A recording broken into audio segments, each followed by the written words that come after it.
네, 음악은 못 들려드립니다. 말로만 하는 음악 이야기. 네. 이번에 소개해 주실 곡은 찰리 파커 연주로 Embrace of You. 저는 이거를 찰리 파커의 음악보다도 네킹콜 음악으로, 그러니까 네킹콜이 오리지널이니까 네킹콜 곡으로 많이 들었었어요. 네. 그러다가 찰리 파커 건 나중에 들었는데 네. 어마무시하죠. 예. 이 찰리 파커의 47년도 연주로 Embrace of You도 얘기하고, 말씀하신 네킹콜의 43년도 녹음한 Embrace of You도 얘기를 하고, 또 기타리스트 바니 캐슬 뭐 이렇게 해서 Embrace of You란 곡을 위주로 좀 얘기를 해보죠. 네킹콜을 얘기를 안 하면 안 돼요. 그러냐면 올드팝 팬들이, 그러니까 제 나이 또래는 팝송을 처음 들을 때 꼭 들어야 되는 노래들이 있어요. 어느 소녀에게 바친 사랑. 야, 정말 오래간만에 기억나네요. 그 다음에 투영. They try to tell us with 투영.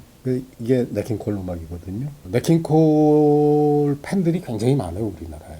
Embrace of You도 많이 듣는 음악 중에 하나고, 또 하여튼 노래 제목 외우느라고 고생 많이 했었던 곡인데, Those Days, Haze, Crazy of Summer. 아주 많이 나왔어요, 이건. 음악다방 가면 하여튼 뭐 툭하면 나왔던 음악 중에 하나고.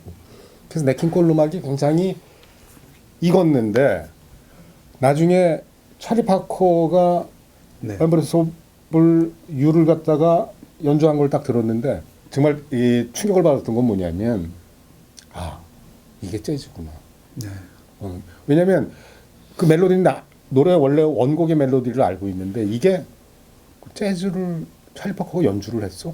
그리고 듣는데, 정말 이게 재즈구나. 이게 재즈지. 그 47년도에 찰리 파커가 다이알 레코드란 데랑 계약을 하고 한 46년도부터 판들을 이렇게 내는데, 그 찰리 파커 온 다이얼 해서 이게 넘버 3 세 번째 앨범에 있는데 47년도 녹음이고, 나중에는 그때 나왔던 곡 말고 마스터 테이크들 말고 얼터너티브 테이크들을 해서 같이 이렇게 찰리 파커 스페셜로 해서 수많은 편집 앨범들이 나오잖아요. 제가 이따 링크에 첫 번째 달 곡은 테이크 A인데 테이크 B를 보면은 말씀하신 대로 정말 재즈인 게, 도입부가 피아노, 듀크 조단의 피아노는 비슷하게 시작을 하는데, 이 찰리 파커 이분은 뭐 다른 여타의 재즈 뮤지션들이 즉흥 연주라는 게 그런 거지만 달라요. 처음에 시작이 달라요. 그러니까 이분은 그냥 이렇게 딱 대놓고 한 번 더 가? 그러면 또 다른 멜로디가 나오는 거. 그러니까 이게 재즈의 매력인데, 제가 이 곡을 처음 들었을 때 놀랐던 거는, 처음에 이제 재즈를 들어야 돼. 그럼 찰리 파커는 뭐 거대한 벽이잖아요. 근데 옛날 녹음들이고 음질도 정확하고, 그리고 저만 해도 20년 전에 처음 들을 때는 찰리 파커 판이 어서 구하기가 힘들고, 그때 뭐 구글이 있어요, 뭐가 있어요. 그러니까 어떤 이게 이게 초창기이고 이게 나중이고, 이분이 35년밖에 안 살았지만 언제 음악인지 모르고 그냥 듣게 되니까 잘 정리가 안 되더라고요. 근데 이걸 듣기 전에 여타의 그 당시에 이제 했던 그 비밥 음악으로서의 찰리 파커를 듣는데, 솔직히 이렇게 확확 들어오지 않더라고요. 안 들어. 잘 안 들어, 정말로. 그러다가 이 Embrace of You를 듣는데 너무나 이 정서적이고 너무나 포근하고, 현대를 살아가는 사람이 이게 벌써 47년이면 몇십 년 전이에요. 60, 70년 전에 우리나라 해방되고 나서 얼마 있다가 이런 연주들을 하고 있었구나. 그리고 이분에 대해서 점점 알아가면서 이 곡이 점점 좋아지더라고요. 최고 중에 하나인 것 같아. 네. 찰리 파커 최고? 예. 곡 중 최고 중 하나인 것 같아. 아니, 오죽했으면 재즈의 신이라고 그러냐고. 그러게요. 마일즈 데이비스가 한 얘기 기억나는 게 있어요. 재즈의 역사는 루이 암스트롱과 찰리 파커. 그러게요. 아니면 마일즈 데이비스가 선언을 해요. 재즈의 역사는 루이 암스트롱과 찰리 파커. 그러니까 비밥 하면은 뭐 코드가 뭐 복잡한 코드와 화성으로 해서 뭐 되게 어그레시브한 그런 혁명적인 음악이라고 하는데, 그들이 그런 음악만 했겠냐 싶지만 이 곡을 들어보면은 정말로 그러니까 찰리 파커를 그렇게 막 그냥 빠른 속주와 애드립 이거 말고 그냥 어떻게 정서적으로 이렇게 와 완벽한 느낌을 내는구나. 근데 또 이 동전의 반대면이 있는 게 이 당시 47년 이 당시에 찰리 파커는 뭐 15살부터 마약을 했다고 하고 이때가 아주 그 속된 말로 아주 망나니 시절이더라고요. 근데 스튜디오에 들어와서 녹음을 할 때는 또 이런 멜로디가 나오고 여기 이 곡에 찰리 파커의 알토 색소폰 솔로가 끝나고 나면은 트럼펫 솔로가 이렇게 나지막히 나오는데 그게 이제 21살 마일스 데이비스. 그러니까 마일스 데이비스가 어떤 책에는 가방모치라고 하듯이 찰리 파커와 디지 길레스피를 쫓아다니는 그냥 그런 줄리아드 다니는 대학생이었는데 이제 찰리 파커 퀸텟으로 받아들이고 거기서 솔로로 하고 이러면서 이분한테 많은 걸 배웠겠죠. 그래서 마일스 데이비스가 그 이후로 그렇게 커가는 거 그리고 이 앨범을 내고 한 8년 있다가 찰리 파커는 죽잖아요. 34살. 34살, 5살에 죽었으니까. 그 47년 어쩌면 가장 최전성기의 연주로 그리고 우리가 항상 하는 얘기지만 유튜브에는 테이크 A가 있으면은 이 마스터 테이크가 있으면은 얼터너티브 테이크로도 제가 아까 처음에 말씀드린 것처럼 같은 날 같은 시기 같은 날 녹음한 건데 두 곡을 한번 비교해서 들어볼 수도 있지 않나. 가장 좋아하는 임브레이서블유는 말씀하신 네킹콜 목소리는 그 지나가다가 저쪽에서 작게 나와도 아주 네킹콜이구나. 바로 알죠. 바로 알잖아요. 근데 공부를 해보니까는 43년도 녹음이더라고요. 43년도. 예. 그러니까 최고 히트곡 중 하나. 그러니까 네킹콜이 그때는 킹콜이란 이름으로 밴드를 활동을 했지. 했었고 트리오로 그러니까 36년인가부터 더 킹콜 트리오로 연주를 했는데 이건 43년도에 캐피탈 레코드에서 나온 건데 킹콜 트리오 볼륨 1 해갖고 43년도하고 44년 노래들을 담은 음반에 있는데 여기도 이제 그 네킹콜 트리오라고 하면은 네킹콜이 당연히 피아노와 보컬을 하고 드럼이 없죠. 드럼이 없는 트리오의 효시라고 하더라고요. 베이스하고 기타만 있죠. 오스카 무어가 기타를 치고 베이스는 자니 밀러라는 분이 베이스를 쳤는데 이렇게 3인조 즉 트리오로 연주한 건데 아 이게 또 뭐 너무너무 좋아요. 네. 원래 네킹콜이 피아니스트였어요. 그렇죠. 피아니스트였다가 신청곡을 손님이 했는데 노래를 모르는 노래들에. 근데 자기가 그 전에 바로 전에 녹음한 곡이 있어요. 스윗 로레인 그 첫 히트곡이죠. 그걸 갖다 딱 불렀어. 피아노 치고 그러니까 노래 좋다. 노래해라. 해갖고 가수로 전향을 했다는 그런 얘기가 있어요. 제가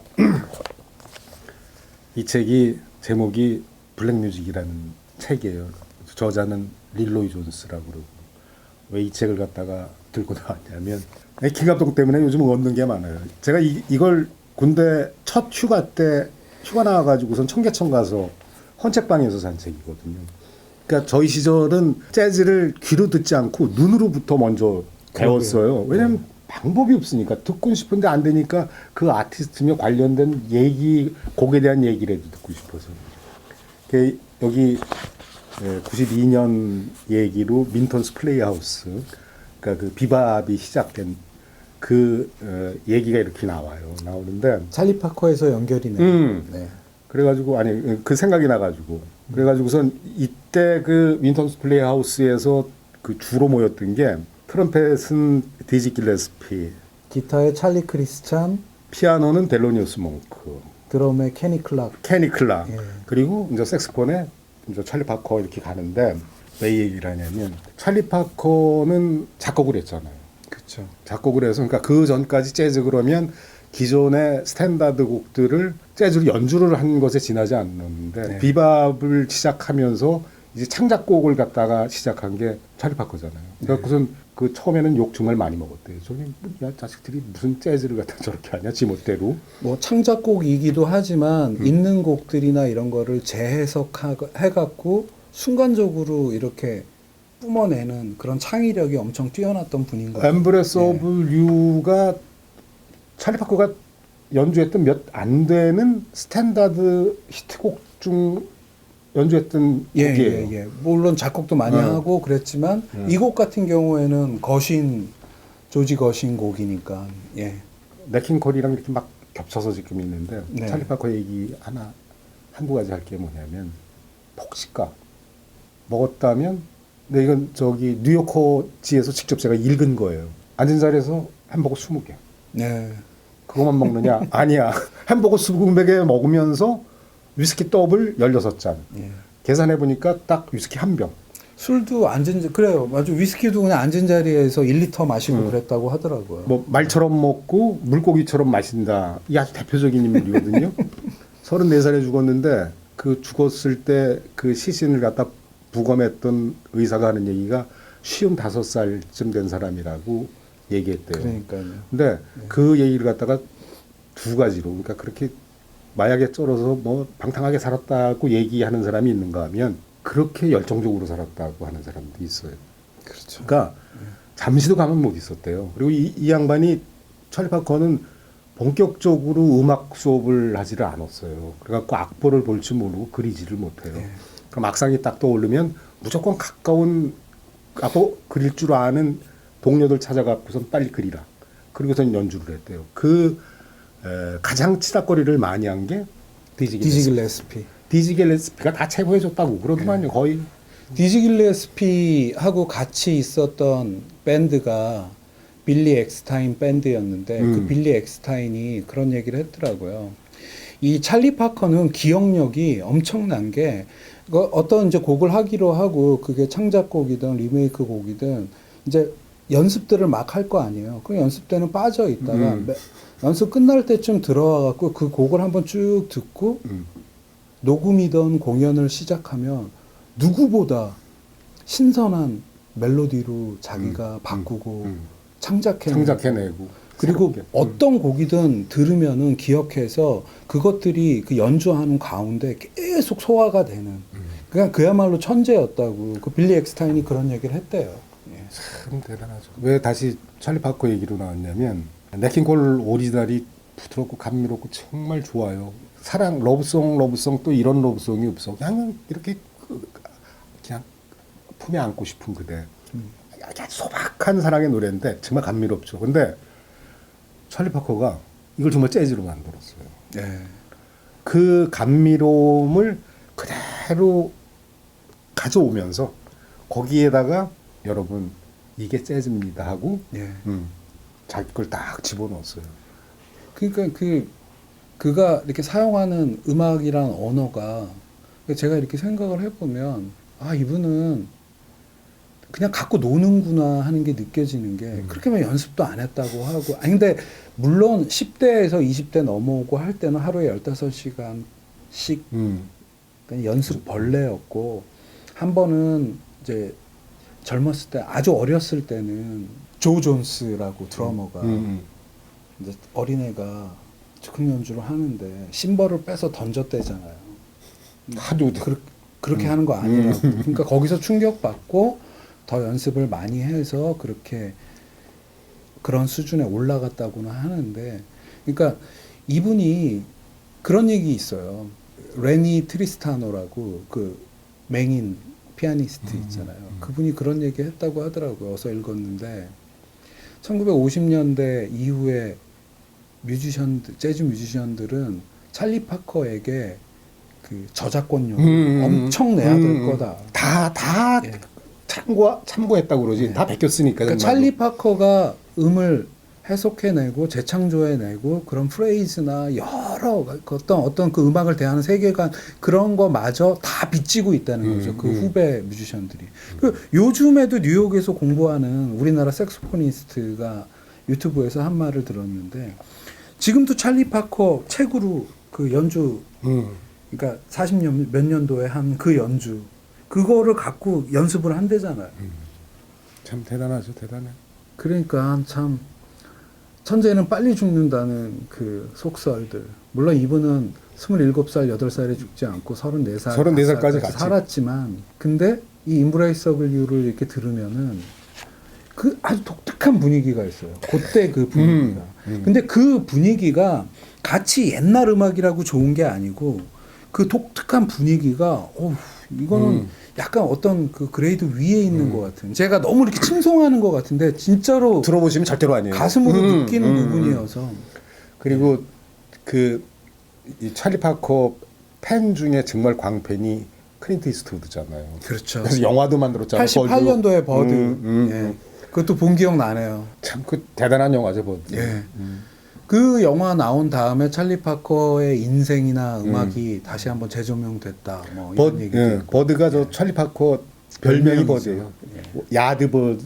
그래갖고선 지미 페이지가 옛날에 결성했었던 그룹 유명한 락 그룹 이름이 야드버즈인데 그 야드버즈라는 이름을 찰리 파커 별명에서 가지고 온 거예요. 그러니까 70년대 락이 셀 수밖에 없었던 게 뭐냐면 재즈의 정신도 이어받고 재즈의 테크닉도 이어받고 그렇죠. 재즈로 가야 마땅했던 사람들이 여긴 한물 가네. 그리고 그러면 어떻게 좀 그 민생고 해결할 만한 음악 해야 되는 거 아니야 하고 락으로 건너왔어요. 막 그래갖고 70년대 락이 그렇게 센 거죠. 그렇죠. 그리고 또 재즈가 락을 받아들이기도 하고, 그렇죠. 락이 재즈에 영향을 주기도 하고. 마일스 데이비스가 그게 그래서 퓨전의 시작이 그런 거였으니까. 많이 했죠. 예. 재즈 락이라고 하는 장르도 생겨났었고. 예. 찰리 파커 얘기는 뭐 여기서 끝낼 수가 없는 거죠. 네. 테이크 에이 트레인이니 뭐니 많으니까 네. 다음 기회에 찰리 파커에 대해서 더 얘기하기로 더 해야죠. Embraceable You 이 노래도 찰리 파커의 맛 제대로 한번 보시기 바랍니다. 예. 그리고 링크를 한 곡 더 다는 거는 제가 개인적으로 좋아해서 그런데 기타로 아주 다소곳한 연주가 있는데 바니 캐슬의 55년도 연주가 있거든요. 그것도 한번 달아놓으면 한번 들어보시면 좋을 것 같고, 마지막으로 하나가 더 있는 게 찰리 파커가 그 당시 이제 47년 스튜디오에서는 한 3, 4분대로 녹음을 하잖아요. 근데 라이브에서 연주한 버전이 있어요. 그 재즈 앳 더 필하모닉이라고 그 당시 이제 재즈 기획자이자 프로듀서인 노먼 그랜츠가 한 44년 정도부터 이제 기획해갖고 그 당시 제일 잘 나가는 재즈 뮤지션들을 데리고 콘서트를 여는 거예요. 그걸 매년 해왔는데 한 83년까지 했다고 그랬는데 제가 아는 걸로는 한 46년도, 7년도, 8년도, 9년도 이렇게 찰리 파커가 참여를 했는데 재즈 앳 더 필하모닉 그 재즈 콘서트 버전 49년도에 Embraceable You를 연주를 하는데 가관이 아니에요. 이건 정말 대단해요.